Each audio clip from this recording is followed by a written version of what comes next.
kalau orang tanya, ni nak cucuk sikit pasal hal kontroversi sebelum inilah.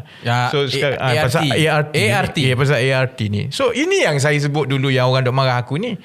Kita nuklear semua, kita kena ikut US lah. Tapi kalau kita nak beli molten salt reactor, yang China je ada sekarang. Tak boleh lah kita. Susah tu. Kan? Saya jawab. Okay. If not mistaken, Malaysia has one of the biggest thorium. Yap. Betul juga.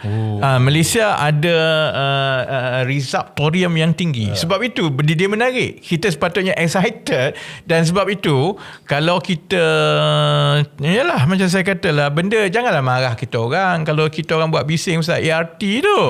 Sebab ini salah satu benda dia lah. Ini tenaga nuklear yang paling hebat di dunia sekarang ni daripada China, molten salt reactor, yang mana thorium tu ada banyak kat Malaysia. So kalau konsep ni confirm working industrially or in a commercial scale, that means Malaysia boleh ada nuclear reactor yang self-sufficient in the sense yang kita tak perlu import.